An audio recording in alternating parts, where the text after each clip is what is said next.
جو میری کتاب ہے آڈیو بک ہم کے تاریخ راہوں میں مارے گئے، یہ اس کا دوسرا باب ہے۔ دیکھیں میں نا بیسیکلی دل والا بندہ تھا بچپن سے،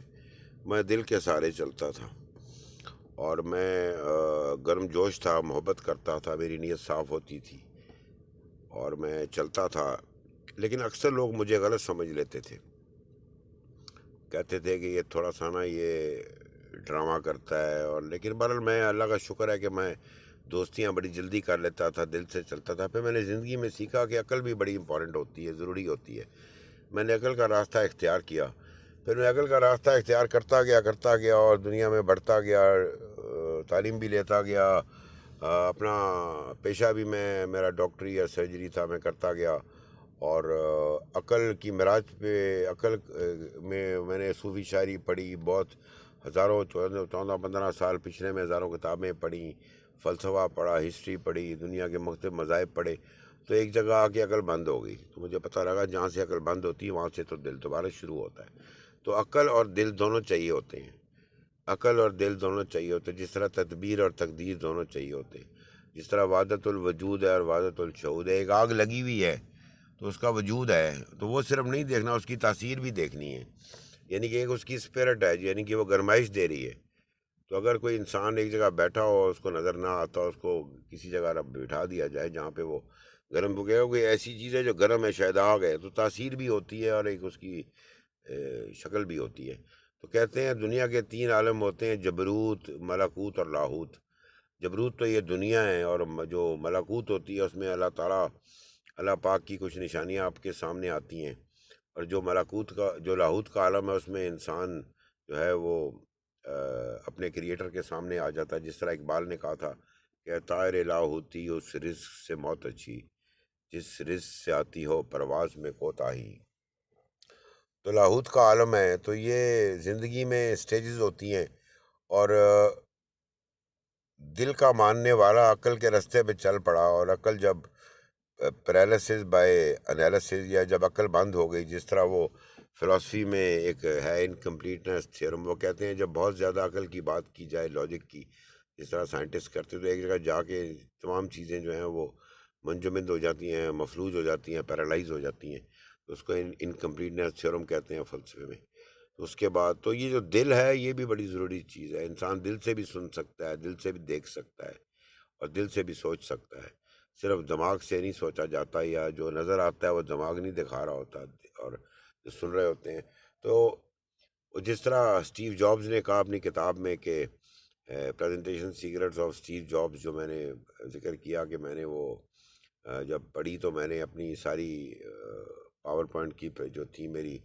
پریزنٹیشنز، یا جو میری تھیں وہ تیاریاں، وہ میں نے ختم کر دیں، اور میں نے اپنا دل پیچھے رکھا ہر اپنی اس ٹاک کے، ہر اپنی اس بات کے۔ کہتے ہیں دل جب پیچھے ہوتا ہے تو دنیا محسوس دنیا بڑی سمجھدار ہوتی ہے۔ جس گھڑی میں ہم ایک سانس اندر کھینچتے ہیں نا منہ یا ناک کے ذریعے، اتنی دیر میں دنیا آپ کو جان لیتی کہ آپ کون ہیں۔ دنیا بڑی سمجھدار ہوتی ہے، بڑے بڑے دنیا میں لوگ ہوتے ہیں جن کو اللہ تعالیٰ نے علم و حکمت دی ہوتی ہے۔ تو میں اللہ سے جب دعا کرتا ہوں تو میں کہتا ہوں یا اللہ پہلے ایمان دے، پھر صحت دے، پھر رشتہ داریاں دے، پھر علم و حکمت دے، شریعت، حکمت، اور جو بھی اللہ تعالیٰ کا سسٹم ہے وہ سب عطا کرے، اور پھر آخر میں کہتا ہوں اللہ تعالیٰ غنی کر دے۔ غنی اس طرح کر دے کہ غنی وہ ہوتا ہے جس کو نہ کچھ کسی چیز کے جانے سے فرق پڑتا ہے، نہ کسی چیز کے آنے سے، اور فائنینشیلی اللہ تعالیٰ وہ تمام نعمتیں عطا کرے دنیا میں، تو اللہ تعالیٰ غنی کر دے۔ تو دل اور دماغ دونوں چیزیں ضروری ہوتی ہیں۔ تو کچھ عین الیقین ہوتے ہیں جو صرف عقل کے زور پہ چلتے ہیں، ان کو ہم کہتے ہیں قدریہ یا قادر ہونے سے، اور ایک ہوتے ہیں جو صرف تقدیر پہ چلتے ہیں، دل کے سارے، جن کو ہم کہتے ہیں جبریہ، کہتے جو بھی ہو رہا ہے یہ ہونا ہی تھا۔ لیکن اس کے بیچ کا راستہ اختیار کرنا چاہیے، اور عقل اور دل دونوں کو لے کر ساتھ چلنا چاہیے۔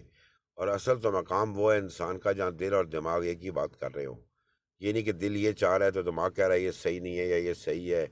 تو دل اور دماغ کی الائنمنٹ، یا دل اور دماغ اور روح کا ایک ہونا، یہ بڑا ضروری ہے۔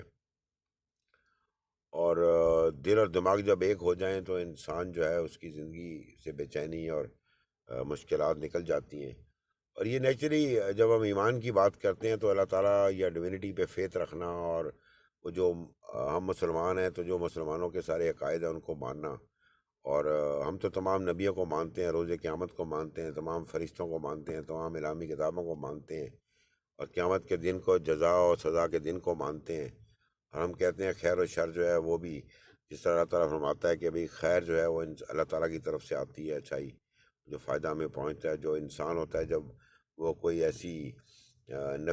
نفی چیز کر لیتا ہے یا نگیٹو چیز کر لیتا ہے، تو اس کے اعمال کی وجہ سے اس پہ چیلنجز یا مشکلات آتی ہیں یا چیلنجز آتے ہیں تو ان کو وہ فیس کرتا ہے۔ تو عقل اور دل، اس کا جو مقام ہے، اب سائنس کہتی ہے کہ جو دماغ میں جو رطوبت یا نیورو ٹرانسمیٹر نکلتے ہیں وہ دل سے بھی نکلتے ہیں، کچھ وہاں پہ سے بھی نکلتے ہیں، کچھ آپ کے انٹسٹائن یا گٹ سے بھی نکلتے ہیں۔ تو یہ سائنس ترقی کرتی جا رہی ہے اور تسخیر کر رہی ہے اللہ تعالیٰ کے علم کو، اور اللہ تعالیٰ فرماتا ہے کہ علم تو سارا اللہ تعالیٰ کا ہے، اور اللہ تعالیٰ جس کو چاہتا ہے جتنا علم دینا چاہتا ہے وہ دے دیتا ہے، اور اللہ تعالیٰ کا شکر ادا کرنا چاہیے۔ اور دل اور دماغ جب ایک ہو جاتے ہیں تو انسان شکر کی سٹیج پہ چلا جاتا ہے۔ سٹیج جو ہے 3 ہوتی ہیں انسان کی زندگی میں، زیادہ بھی ہو سکتی ہیں۔ پہلی سٹیج تو ہوتی ہے جب انسان سچ کی تلاش میں نکلتا ہے۔ دیکھیں سچ بڑی ضروری چیز ہے۔ جب انسان سچ کی تلاش میں نکلتا ہے تو اس سفر میں وہ جذبات میں ہوتا ہے، اس میں ایک جذب کی کیفیت ہوتی ہے، اور وہ انگزائٹی سی کا شکار ہوتا ہے، اور وہ جگہ جگہ سچ تلاش کر رہا ہوتا ہے، تو یہ ایک جذب کی کیفیت ہوتی ہے۔ اس کے بعد تھوڑا سا ٹھہراؤ آتا ہے تو انسان صبر کی کیفیت میں جاتا ہے، اور صبر کے بعد انسان پھر شکر کی کیفیت میں جاتا ہے۔ تو صبر و شکر کرنا چاہیے، اور اللہ تعالیٰ فرماتا ہے نا جگہ جگہ قرآن پاک میں کہ صبر کرنے والوں کے ہم ساتھ ہیں۔ تو صبر کرنا چاہیے، اور صبر کا مطلب یہ نہیں ہوتا کہ انسان ایک جگہ بیٹھ جائے اور کہے جی اب میں صبر کر رہا ہوں، جو بھی چیز آئے گی میں برداشت کروں گا، بلکہ انسان نے آگے بڑھ کے اس مشکل کا سامنا کرنا ہے، اور بہتر سے بہتر کی تلاش جاری رکھنی، اور اللہ تعالیٰ پہ اور ڈیوینٹی پہ اور لوگوں پہ اور جو اس کے رشتے ہیں ان پہ ایمان رکھنا ہے اور اعتقاد رکھنا ہے۔ اور دنیا اور انسان کی جو سوچ ہوتی ہے نا وہ بڑی ضروری چیز ہوتی ہے۔ انسان کی جو سوچ ہوتی ہے نا، جب انسان سوچتا ہے تو اس کے دماغ سے چند نیورو ٹرانسمیٹر نکلتے ہیں جو اس کے جسم کو، اس کی جو روح ہے اور اس کے جو فزیکل ہیلتھ ہے یا جو جسم ہے، اس کے جو سسٹم ہے، جو اس کے تمام بنیادی خلیے ہیں، وہ ان کو بہتر کرتی ہے سیلز کو۔ اور سوچ اچھی ہوگی تو انسان کی صحت بھی اچھی رہے گی، روحانی بھی اور اسپریچول بھی، اور انسان کا جسم بھی۔ اور وہ کہتے ہیں نا کہ صبح اٹھ کے جو پہلا گھنٹہ ہوتا ہے اس میں 20 منٹ انسان کو اللہ تعالیٰ سے بات کرنی چاہیے، اور جس طرح اللہ تعالیٰ فرماتا ہے کہ تہجد کے وقت میں پہلے آسمان پہ آتا ہوں اور پکارتا ہوں کہ ہے کوئی دنیا میں مانگنے والا جو مجھ سے مانگے میں دوں گا، اور اس کے بعد پھر 20 منٹ اللہ سے بات کرنی چاہیے، 20 منٹ اپنے آپ سے بات کرنی چاہیے۔ سیلف ٹاک کہتے ہیں کہ سیلف ٹاک کرنے سے انسان کے کافی جو الجھنیں ہیں اور جو گریں پڑی ہوتی ہیں سوچ کے اندر اور تخلیق کے اندر، وہ ٹھیک ہو جاتی ہیں۔ اور 20 منٹ اس کو ورزش کرنی چاہیے یا دوڑ لگانی چاہیے یا کوئی سپورٹس یا کھیل کھیلنا چاہیے دن میں، تو یہ بڑا ضروری ہے۔ کہتے ہیں جو نفسیات کے ماہر ہیں، سائیکالوجسٹ، وہ کہتے ہیں اگر انسان کا اٹھنے کے بعد پہلا گھنٹہ اچھا گزر جائے صبح تو اس کا تمام دن اچھا گزرتا ہے۔ اور یہ جو حاضر، وہ سلطان بابو نے کہا تھا نا کہ نام ماشا نام تولا کل رتیاں وچائی ہو، نام ماشا نام تولا گل رتیاں وچھائی ہو، جو دم غافل سو دم کافر مرشد ہے پڑھائی ہو۔ تو انسان کو حاضر رہنا چاہیے، یعنی کہ پریزنٹ وقت میں رہنا چاہیے، حاضر الرٹ رہنا چاہیے۔ تو انسان کو اویئرنیس ہونی چاہیے، انسان کو اویئرنیس سے مراد ہے کہ وہ حاضر رہے، اس کو اپنے اندر کی دنیا بھی کا بھی پتہ ہونا چاہیے اور باہر کی دنیا کا بھی پتہ ہونا چاہیے۔ جو اندر کی دنیا ہے وہ اصل میں انسان کا جو اندر ہوتا ہے یا اندر کی دنیا ہوتی ہے، وہ اس کی باہر کی دنیا کو بناتی ہے اور اس کی تصویر کھینچتی ہے۔ تو اگر اندر کی دنیا صاف ہوگی تو باہر کی دنیا بھی صاف نظر آئے گی۔ تو آج کل کے دور میں ٹیکنالوجی کا دور ہے اور بہت بے چینی ہے، انگزائٹی ہے، ڈپریشن ہے، لوگ اندر کی دنیا کی صفائی نہیں کرتے، باہر ڈھونڈتے ہیں ٹائم، اس کو ڈسٹریکٹرز کہتے ہیں یا وقت ضائع کرنے والی چیزیں، اس میں لگے رہتے ہیں۔ تو انسان کا جو سکون ہے وہ اندر کی دنیا میں ہوتا ہے، اور اندر کی دنیا کو بہتر کرنا چاہیے، اور اندر کی دنیا جو ہوتی ہے وہ باہر کی دنیا کا عکس ہوتی ہے،